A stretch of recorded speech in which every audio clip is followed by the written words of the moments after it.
Sales development continues to grow in importance as a critical component of a successful go-to-market strategy. And with the explosion of new tools, technology, and processes, the sales development industry itself is thriving, as seen with the growth of the Tenbound Sales Development Market Map over at tenbound.com. On this podcast, we'll dive deep and go beyond sales development to think about the future of technology, processes, and tools in the industry with our host, noted futurist, author, and sales development practitioner, Justin Michael. Welcome to Beyond Sales Development. Tune in each week and be sure to hit subscribe, leave a comment, and turn on notifications to never miss an episode. And now, Beyond Sales Development with your host, Justin Michael.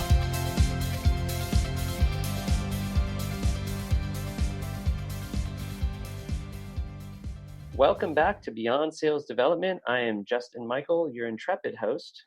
You know what intrepid means, doing my best. William Shatner here. I am joined by none other than Ryan Staley, founder and CEO of Whale Boss. Ryan, thanks for being on the show. What's happening, intrepid? I've never heard that as an intro before. Where the hell did you get that, man? It's not an old world term for fearlessness, something that seems like a science fiction movie. So a lot of times I have a guest on here talking about the future. So tell our listeners about, how you're involved in sales and enterprise sales, and you just put together this really cool virtual event. We'd just love to hear more about your background. Yeah, man. So just a little bit about me. I've been in the world of sales for 20 plus years. I started all the way back, and I'm not gonna go back when I was a kid. I did this, but essentially I got drawn and kind of like sucked in the sales world because I saw my parents, who my mom was a teacher, my dad was a cop, just would absolutely crush themselves and work so hard and only make minor gains financially, right? They would do whatever they could to support us. So we're lower middle income family, grew up in the Midwest outside of Chicago. And so anyways, that's what kind of sucked me in. And so throughout my career, just kind of progressed. I started off selling advertising when I was in college, evolved into complex sales. I worked in a job that was kind of like what SDRs are doing today, a boiler room type environment where you're slamming $250 a day without a sequencer email or a dial, what do you call it, parallel assisted dialing that you're talking about? This was old school. Anyways, went there, and then like the last 10 years until about 6 months ago, I was in a leadership position and basically grew an enterprise sales team from scratch. So with only like 3 people from 0 to 30 million ARR without marketing, lead gen, or really any solid tech. So that's kind of like my claim to fame. So that's where I was at, man. And then we could talk about moving forward as things progress, but does that give you a good backdrop on Yeah. Have you been more interested in sort of the enterprise sales or startups, or like what kind of sales have you specialized in within the realms of B2B? Yeah, so it's interesting. I always worked for companies that were smaller and didn't have a lot of infrastructure. So I never worked for like an Oracle or an SAP.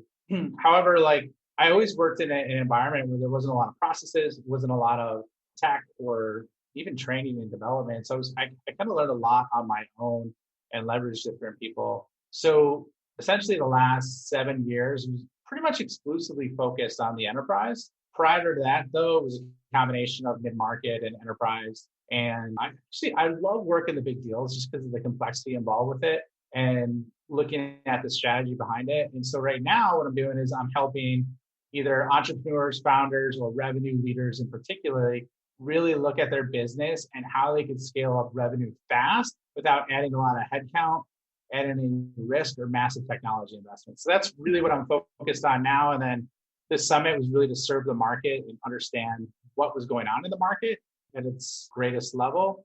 And so there's some work that I've done helping and supporting sales execs as well. That's so great.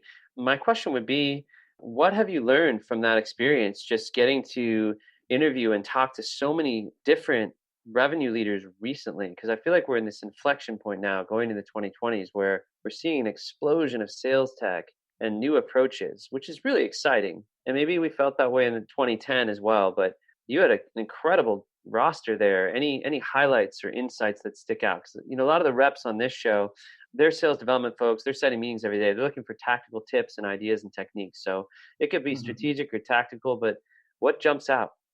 Yeah. So, well, obviously one of the cool things was that's how I met you. Like we never really talked before then, and it's been amazing. We've got to know each other over the last, I don't know, 3 months. Just through that, I had you on my show, which was awesome. And so one of the key takeaways, I guess, for your audience that I would say is don't be too busy.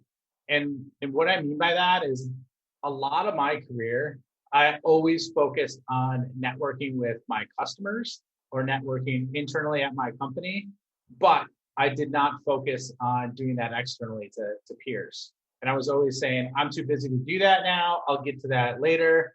I'll get to that later. I'll get that later. And then I never really focused on it. And so the beautiful thing about doing that summit was I got, and I'm talking in like laser speed time, massive exposure to what the top thought leaders are doing in the market with their own special niche areas and how they're evolving and what they're seeing. So the thing was like, I mean, Justin, this is being recorded Friday, the Friday after it ended, not the day after it ended, but like on Monday and Tuesday this week, I literally felt like a college student that was like partying on spring break and then just got home. Like I was absolutely wiped out and destroyed just because of the amount of effort, time, and things that were involved with that I didn't really anticipate. Yeah, that's fantastic. So this show is about the future of sales development, and I also love to just make it about anything. What are you perceiving about sales development, technology themes, advice to SDRs? Because you're soaking a lot of that in as you're consulting companies on. I love having conversation with you because you'll say something like, "Oh, I've uncovered a gap. They could be making millions doing this." Like you have this insightful way at looking at companies. How do you analyze that, and where does the sales development function fit in? Yeah, it's kind of interesting. So, like, obviously, I don't have as big of a macro view with the SDR world as you do. I think it's a critical function. However, I have been on the customer side of it, and I'll tell you what not to do. Because it's funny now that I'm no Justin Michael, but I'm getting deeper into the tech world and with the tech stacks, and so I'm checking these different solutions out, to either help myself or augment what my customers are doing. And what I find is like I'll drop nuggets left and right for for the SDR who's trying to sell to me to do things, and he's not taking them or she's not taking them. They're just going through like a script. So that's something that I think is a big opportunity to separate yourself. And the beautiful thing is like you could compound knowledge exponentially over time if you just really get focused when you're talking to people on understanding them and their business, and you'll level up so much faster because most people are literally just going through a script, trying to hammer it out and then move on. And BDR reps too, the same thing. It's crazy. How do you research business and understand it? I think a lot of us are on the phone, and that's the big complaint. It's the refrain is like, the seller doesn't understand my business. Mhm. And I think a great seller is able to bridge that gap. And it's something you're able to do as a consultant. But some of these folks are brand new to these roles and they're looking like, what should I personalize? What's that key research? How do I do that? I think we want to be able to do that. What are some of your tips for effective research of Okay. companies or prospects? So I think this is a great question. And I'm looking up something right now as we talk this. Literally, I was talking to one of my customers about this today. So let's talk about acumen because from a leader's perspective, that's one of the areas where they're saying like, hey, you got to get better acumen. But it's kind of getting thrown into like acumen's looked at as it's kind of like, do you like turkey and stuff on Thanksgiving? You have turkey, the mashed potatoes, the gravy, the sweet potatoes, the stuffing, the turkey, right? You got all that. And what does your mom do? The day after you have that, maybe it's the third day after it, she's just tired of seeing that crap in the fridge, right? She doesn't want that shit anywhere near there anymore. So she takes all that, puts that in a pot, puts it on the stove, and mixes it all together just to like be done with it. I think that's the way a lot of people kind of look at acumen. Whereas, like, if you want to truly get to the point where you understand a customer's business, there's really 4 key areas in acumen that you look at. I was talking to a customer about this today. So there's functional, which is the role that you're selling to, right? What does a CFO have to do? Like, what are the core 3 things that all CFOs have to do? Or a CIO? or a VP of IT, whatever. That's step one. Step two is product acumen. Whatever you are trying to sell or get meetings booked for, you have to understand that. What's the market, right? Like, who are the competitors that you're competing against, and who are their competitors, right? And then vertical, that's more like healthcare, financial services, logistics, you name it, is truly understanding that. So if you were to research in 5 minutes, I think like you could do the functional aspect by just literally Googling what are the top, 3 functions of a CIO? What are the top 3 responsibilities of a CFO? You could learn that really quick. Okay. That's going to put you ahead of 95% of people because they won't take the time to do it. So that's like horizontal looking. Product, you obviously know your product in a lot of situations, but market, a lot of people are clueless about how else these other people are getting pitched, like truly understand that. And then vertical, if you're calling in specific verticals, you can do the same thing as the function. So I feel like I'm going off on a tangent, man. Oh, you were asking about research in terms of getting 2 people. And it's funny, I worked with someone the other day who you introduced me to, and she helped me out quite a bit with this. And I actually help companies with this. It's easier to do this when you're not looking at yourself, when you're looking at internally. But essentially, the key thing you want to be able to do for research is understand 1 or 2 things about that person. Like as a person, has nothing to do with business, about what lights them up, what they're interested in. Know their key roles and functions. Once again, 2 minutes, look on LinkedIn. Most IT professionals or VPs of sales use this as a resume. So they'll specifically state what they're good at, what they like, what they don't. And then the other is just like what's going on with their company. Did they just get acquired? Did they just merge and have a $500 million bogey out there that they have to hit? And so those are like kind of like 3 really quick snapshots just as a gut reaction. That's a great explanation. Research is a big deal. And then it's always like, should I personalize a lot, a little, how much, what should the emails look like? There's a lot of theories out there on how to do this. Here's a great question. What type of emails and phone calls would you actually respond to? Like for real, if you think back to the last 200 messages or something you actually signed up for, you took the meeting or you answered their phone and it's so rare for me. I do every once in a while jump on with a vendor. Like I always think of Gong and Chorus. They have really good SDR teams. They call me. When they do a good job calling me, I'll go see the demo again because I just like so encouraging. Like, you crushed your call. You did so great, Do you ever get stuff that stands out, or like what's your advice to folks writing or calling? What to say? Yeah, well, here's the thing. There's a proliferation of spamming right now. And this is so basic, but like I talked to Lindsay Boggs, do you know Lindsay at all, Justin? Yeah, she was real popular when I was at LinkedIn because she had this thing, I think, where she got on stage with Shaquille O'Neal or something. It was like awesome. She has awesome social selling thing. Yeah, so she's an awesome lady. So she was at the summit, and she basically runs or is responsible for the modern social selling for Citrix and advising over 2,000 sales reps on what to execute on. And so like she's got a unique insight because she's doing this across 2,000 people. So I'm like, this is pretty cool. So I was talking to her and interviewing her. And one of the things that I'm going to tell you that she basically told me is the same thing that I see, that if she's seen it and I've seen it, you'll probably agree with me, then it's happening to everybody else. But like you mentioned, gone, like literally, and I can't say my G's good. I got the CMO of Gone interacting with me instantly after like 1 touch on LinkedIn. And so this is what it's going back to. So it depends on the priority of the target. If you are going for just like quantity over quality, there's a certain level of customization you want. But one of the things that Lindsay was talking about that I'm seeing as well is basically she's like, I get probably 25 DMs a day of people trying to sell me stuff.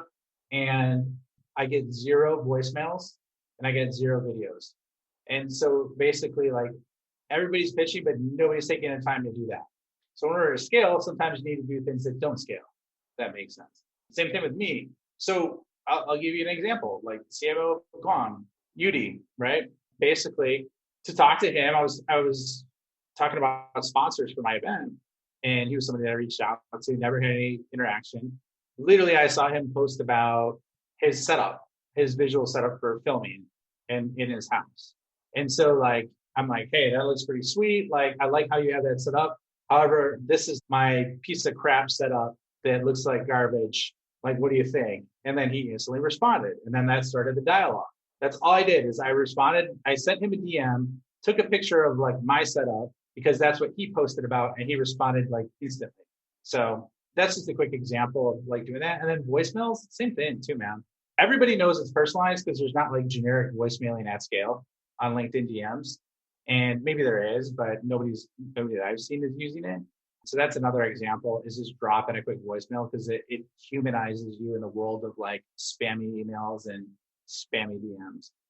So even just using some basic channels becomes special because people are relying on the emails. They basically are just going into these awesome automated systems that everyone now has, or at least in tech, like tech to tech. If you're heavy on LinkedIn, probably maybe you have Outreach or Sales Loft or something. I know there's like Xant and Groove, some new ones, but you're probably automating.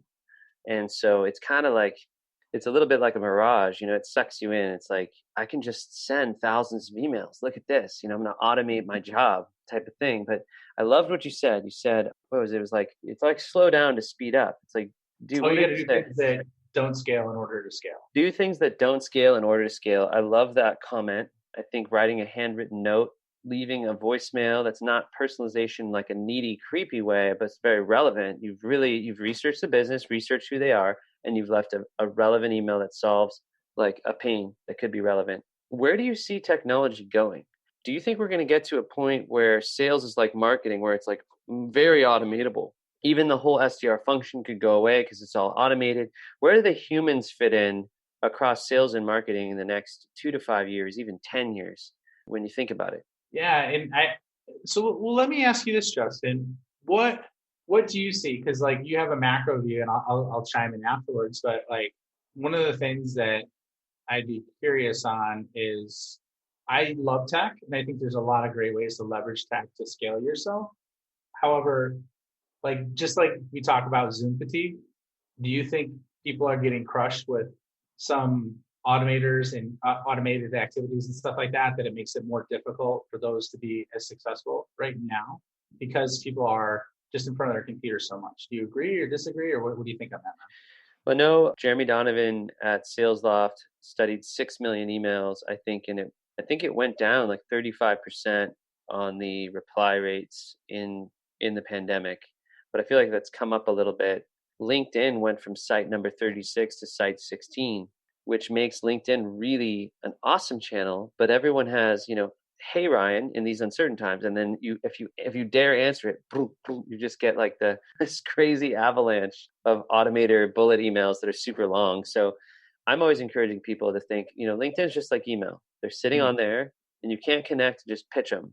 You're dead if you do that. Because you wouldn't like go up to someone at a networking dinner and you'd be like, oh, hi, I'm Justin Michael.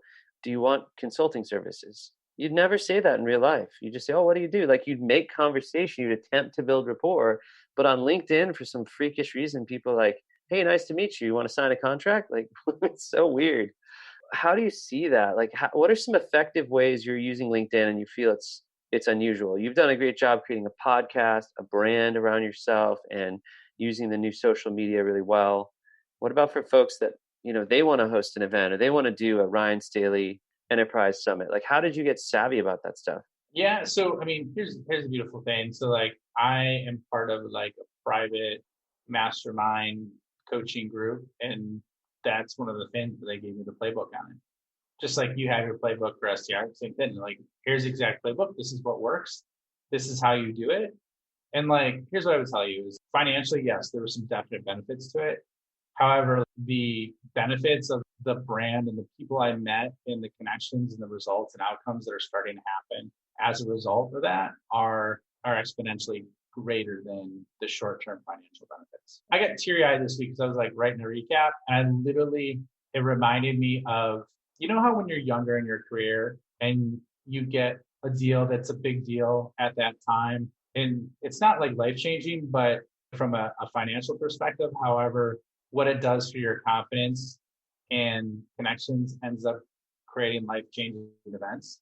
Do you remember like any deals that were like that, where they just like changed your perspective? I remember just like job opportunities where I got to go work for a company that was super famous. I didn't think I was going to get. You kind of always have imposter syndrome. You're hoping. I remember hoping that I would get into Salesforce or hoping that I get into LinkedIn, even getting rejected from these companies and then getting those. And certainly there's some huge deals where you have a 7-figure deal and you're kind of wishing, hoping, and praying and doing all the right things. Because at that level, there's a lot of uncertainty and risk. And then when those come home, it's like you're jumping up and down. Like it's one of the best feelings. I mean, I remember getting someone called me and said, "Oh, this one little feature with this little technical thing that only your product had, and we won." It's pretty awesome. It's like a documentary where they all go and pitch Subway. It's like all these ad agencies, and they get up early in the morning, they build all these decks, and like anyone could win. So I definitely relate. Yeah, so it's the same concept as that. And so to follow up is like, what I would tell you is that for anybody listening who wants to do something like that, is there's so many vehicles to do that now with like low barriers of entry. You just kind of have to pick one that that you'll do consistently, and there's not a lot of friction for you doing it. For example, I'll tell you, like with me, I'm really comfortable and easy talking on a podcast, or I'm getting more comfortable with video. That wasn't something, I should show like a blooper reel. The first videos I did were so ridiculous. I'm not at like peak performance by any means. I'm no like Shea Rowbottom or someone at that level, However, it was an abomination. I was, it sucked. So what I'm telling you, what I'm saying is like, if I tried to blog every day and do like a long form article every day, I would want to jump out the window, right? So there's podcasting, there's even just interviews, doing a video interview over Zoom of like your customers. Like you could do that as an SDR, and you could basically showcase them and their expertise. And people love to talk about what they think they're amazing at, So you could do that. You could write articles if you're good. You could write posts. There's so many ways. You just need to like basically persevere and publish long enough to get noticed. And what I mean by that is a lot of people didn't realize that Game of Thrones was good until like the second or third season. And if they would have stopped in the middle of the first season, so many people wouldn't have seen that, and it wouldn't have taken off. So that's kind of what I equivocate doing, like branding exercises and things like that. It's going to suck at first, not going to get any traction. Probably it's a long game, and you gotta keep working, and eventually you'll find your voice. And you'll find the people that want to hear you. On that note, what motivates you to do the most, to do these conferences, to apply the learnings from the mastermind group? Like what's driving you? Because people I think who are successful are driven for different reasons: quality of life, family, a work ethic that's instilled at a young age. You come from hardworking people, but just curious, like when you get up and you're excited about your job, and a lot of people just really don't like their job, but they fall into sales. Like motivation is a big problem in our industry, and mental health, these type of things. But I'm always curious, like your tips for how you kind of get psyched. Sometimes sometimes I'm exhausted, like just I'm so many Zooms and podcasts. I just like want to fall asleep after all of it, I'll be honest. But there is a drive underneath all of it, I feel. Yeah, I was the same way. Like I get that way sometimes. Like literally, when's the last time you took a nap? I'm not a big napper, but I've had some good like 8 to 10 hour sleeps lately, which has been good for me. So literally, I took a nap yesterday for the first time in probably like a year, it seems like. And it wasn't on purpose. My body was just, dude, stop. You need to stop. So, but to get back to your motivation is what I would say is, I think there's some really important practices. So to answer your question, and I'll get into some practices like tactical application or tactical things that your listeners can implement, is my big why is I went through my entire career and I always worked my butt off for someone else. And what I found is that eventually I would outlive my shelf life there. And it would either be based on what they thought I was worth, or I would just outgrow the place. And I didn't have any control of that in a lot of situations. And what I saw is my quota kept going up as a rep, but then my comp would start going down, and it sucked. Happened the same thing as a leader. Like, hey, congratulations, Ryan. You did awesome. You had another record year with your team. Way to go. Congratulations. Here's your new comp plan. Oh, by the way, it sucks. And here's like 5 other things you got to jump over to make the same amount of money as last year. So I saw that happen. And as a byproduct of that environment, and right now, sales leaders on average only last 16 months. Sales reps, like 90% of them don't even hit their quota. And so those things disturb me because I was in that environment and I literally almost lost everything with my family, in terms of my relationship with my kids, my wife, because I was so trying to keep up on the hamster wheel that I focused all my effort on work and I abandoned everything else. And I started to become a jerk and nobody wanted to be around me. So crabby.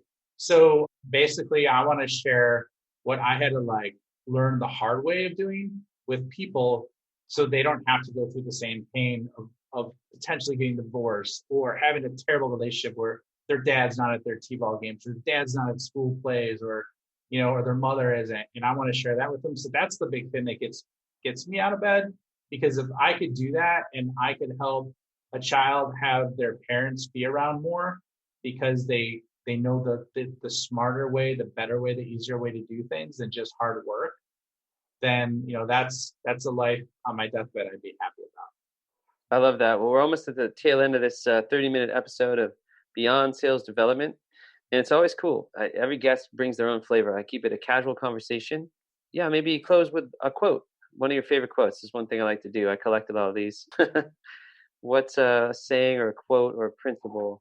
You hit it good. You said, I just want to say it again, like do unscalable things to scale. But I don't know if you have other things that kind of guide you. Yeah.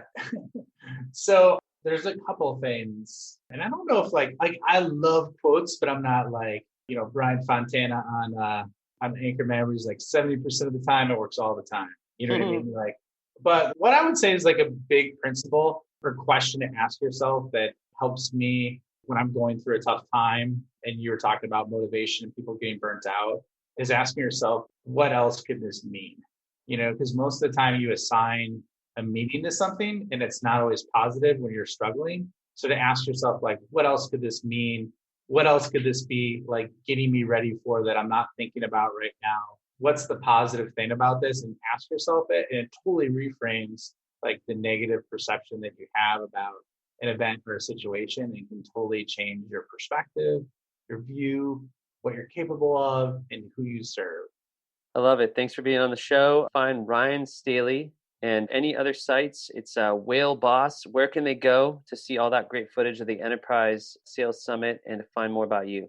Yeah, well, the Enterprise Sales Summit's closed, man. We're shut down. It's done. Donezo.